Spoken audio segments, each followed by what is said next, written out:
Well, going all the way to River State now, which is still very much in the news. Yesterday, details of the certified true copy of the Supreme Court judgment as to why it recognized the Amewule-led local government, Amewule-led assembly came out yesterday in the press, and quite a number of media houses were able to lay their hands on it. But we have also seen quite a number of reactions, a number of groups now coming out to threaten the production of oil in the Niger Delta area if, you know, the governor of the state is not allowed to function effectively.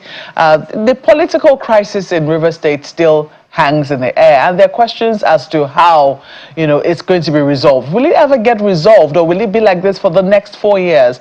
These are the questions that we'll be asking this morning. We have as our guest High Chief Ambassador Sobomabo Jackridge joining us all the way from Port Harcourt this morning. Good morning, and good to see you. Good morning. You're welcome. Thank you for having me. Well, this is some of the issues that we're looking at this morning. I know that, you know, you must be concerned as a citizen of River State, and also as a resident of River State, about some of the events that have transpired in the last 2 weeks in your state.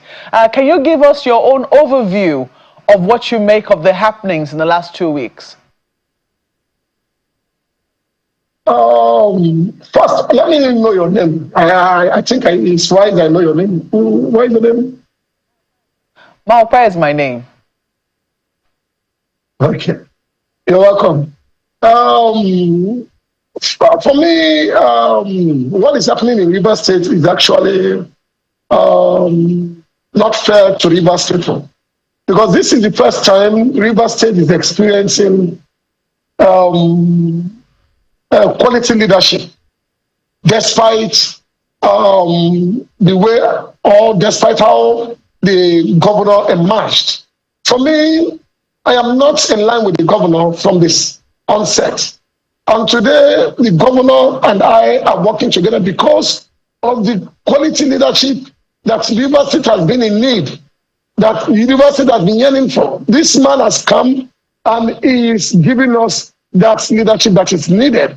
What is happening today in the state is not fair to the state and to the government of River State, because it is distracting,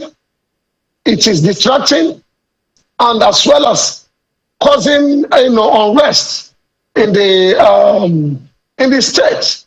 I believe that something better should be done. They have been when you say that it is causing unrest, some people will say that, well, the reason why these matters were in court was so that, you know, their lordships can resolve the crisis and, you know, all disputes can be laid to rest. So what exactly do you consider unfair? Is it the judgments that you consider unfair, or the political crisis? Ranging from the crisis between the former governor Wike, the present minister of FCT, and the governor of the state. The former governor of the state actually was instrumental to the emergence of the present governor today. Because I remember when I was also contesting, I contested against the present governor of the state, and him, the former governor, the present minister of FCT, compared and did all within his powers to, to plant Governor Fubara, and then making a U-turn to oppose him for no just cause, perhaps just because he wants to take over, leadership or control of the the entire running of the state. But it is not so. Whether the man was your boy or was your subject, today he has been saddled with the responsibility of leading River State. You should give him a breath, at least a space to begin to attend to his functions. When you always want to control him, direct him, tell him what to sign, tell him what not to sign, you will make him look like he's just a ceremonial leader. That is one of the distractions. Secondly, what the Supreme Court, the judgment Supreme Court gave, I'm not a lawyer, but at least I want to say they are not fair enough. Because I've overheard some time ago, even some years ago, I saw it when Supreme judged against allocations to states, that it is not wise to impoverish the states, to deny the states allocations, because the people of the state, the civil servants, they bank on this. It is meager, but that is what they wanted. And you were telling me that they will go to work on daily basis, and when the month ends, they will not have access to funds, they will not survive. It means, in fact, it is it threatens, the existence of the people in the state, even not even just the government, or not even only the leadership of the state, but even the people themselves. They'll be living in abject fear because of the stealing rate will be increased, criminality will be increased, and all that. So you need to give them that their little. This is so. For me, my own query is that why would the Supreme Court not look for another route to take and consider these people who could not even fend for themselves into this their judgment delivery? You've raised the fundamental issues, and part of what you have raised is the independence or not of His Excellency Governor Fubara. But it does appear that Governor Fubara has, tried to extricate himself from whatever, hold he was in. And some people say perhaps that was the beginning of, the crisis. But fundamentally, part of what we saw, yes, the Supreme Court judgment seems to have been in two parts: the local government decision, the decision on local government, and also the decision on the State House of Assembly, which was also in contention. The State House of Assembly was recognized because, according to what we see, they say that there was no evidence of defection. From your own interpretation, would you say that at least the fact that you now have in Rivers State one State House of Assembly legally recognized and functioning as such, does it also help in some way put an end to the crisis in the state? Well, the Supreme Court in their wisdom have declared or have rather directed the governor to represent the budget, the 2025 budget, before the Right Honorable Ameule led 2024 budget, before the Right Honorable Ameule led legislature. The truth is, that budget, from what I know, the little way I know, is a budget that was passed in 2024.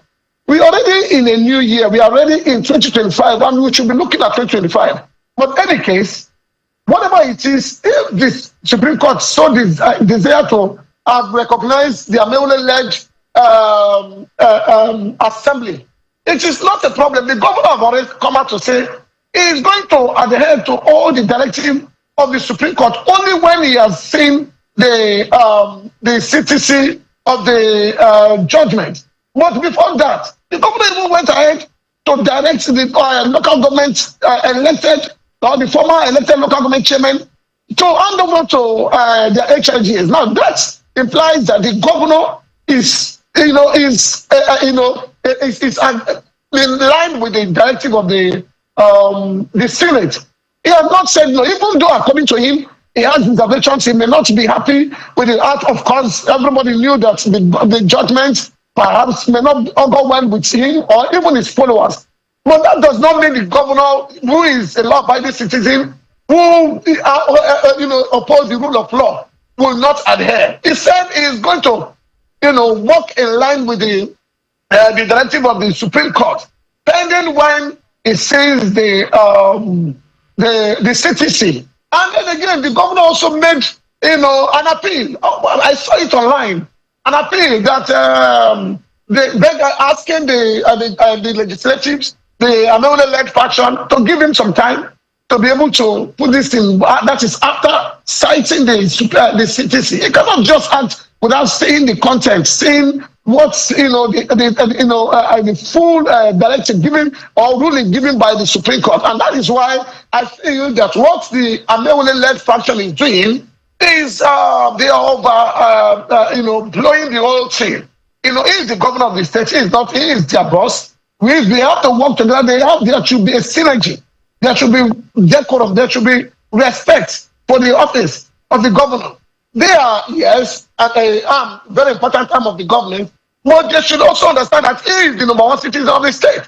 I remember that the previous years when the former governor, the FCT minister, was there, it was the governor. These things were not happening because because of his way of rulership, he controls everything he wants to do with mind as if he is everything. But this time around, because they see this man is God-fearing, he respects the people, his humility is second to none. They want to take it as an advantage to begin to victimize him or begin to intimidate him, make him look as if he does not know his left from his right.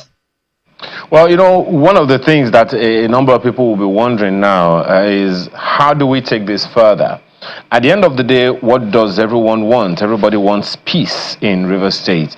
And so, in your own opinion, Mr. Jackridge, what do you see happening? How do you see the assembly and the governor working together? There are those who will still say, look, at the end of the day, there's still a lot of politics going on. There's still a lot of legalese that may still follow this. But what would you advise, taking away the politics and the legalese and looking at the interests of the people of Rivers State? What would be your recommendation? Because clearly it seems like the lines are still drawn.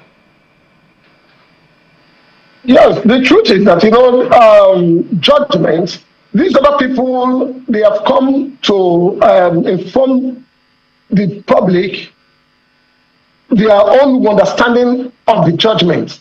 And that the judgment means for them to come, do and undo the people of the state, compel everyone to be subjected to them.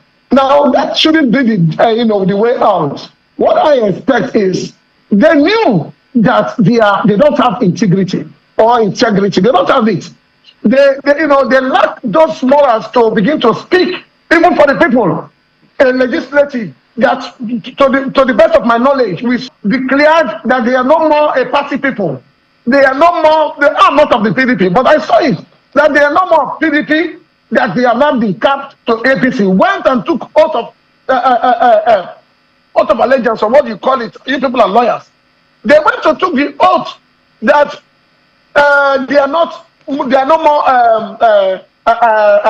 PDP members again. And all of a sudden, coming back to go behind, wanting to take another, or are they taking another oath again, claiming that they did not defect. That is to tell you they lack the moral, they don't have integrity. And they believe that this is how politics is. They can call black white. Just like I'm already, yesterday I did the press release talking about their sinister moves to frame me up. Because why? I have followers and I declare support for the governor, saying the credibility has brought to them. Initially, we don't have what they call stewardship. But the governor's leadership is such that everybody, even the layman, can see and say, no, this is what they want. And that is what endears the people to him. So the people should come down low and lay out to the governor. See how they can shut away from the government is always on the side of the people. But they are looking for violence. They are looking for bloodshed. Let me remind you, sir. Do you know that all this period of time the governor has been in charge, there has never been a bloodshed. There has never been fighting anywhere, despite the kind of challenges, the kind of deliberate attacks he is getting. But if you were to do these other people, by now you would have heard what would have happened. Houses raised down. The same people raised down on the local government councils. The same people are, we want the government to advise them, even though the Supreme Court judgment has favored them. But remember, the judgment before the Supreme Court is not that of their defection. Now there is a defection case that was ongoing at the Federal High Court that was stopped. So that one is a different case from this. The Supreme Court only directed that the governor should, since there are 3 or 4 members that have been managing. Just a quick one, Mr. Jackridge, because you've raised quite a number of issues, and I just want to quickly follow up on them before we go on to the next item. You said just a little while ago that the Amewule team, they swore an oath at some point to join another political party. But the Supreme Court says there is no iota of evidence. Do you have that evidence indeed that they moved to another political party? Definitely, if you give me time, some of us were present in the chambers when they took that decision. Some people, some pressmen, including your office. I'm talking about evidence. I'm talking about evidence. Maybe there is a signed document or something. Evidence? Okay. When people have gone to swear an oath that they have taken over across from one party to the other, is there any more evidence than that? Well, maybe it's something. Now, sorry, but what I understand in the eyes of the law, that particular case challenging their legitimacy or eligibility to continue as members, we are not before the Supreme Court. It was already, because you know that they defected November, and then the Supreme Court, the case in the Supreme Court was already filed in November, and they defected in December. So you can imagine, so what is before the Supreme Court wasn't the Oh dear. Well, Mr. Jackrich, there are so many issues to raise from this matter, and sincere apologies that, we lost our connection at that particular point. Let's just hope that at least eventually all of these issues will be resolved. There are so many things, and I'm very sure that we'll still be able to bring you back, some other time to talk to us more about this. High Chief Ambassador Sokomobo Jackrich is the national leader of Simplicity Movement. Thank you so much for your time this morning.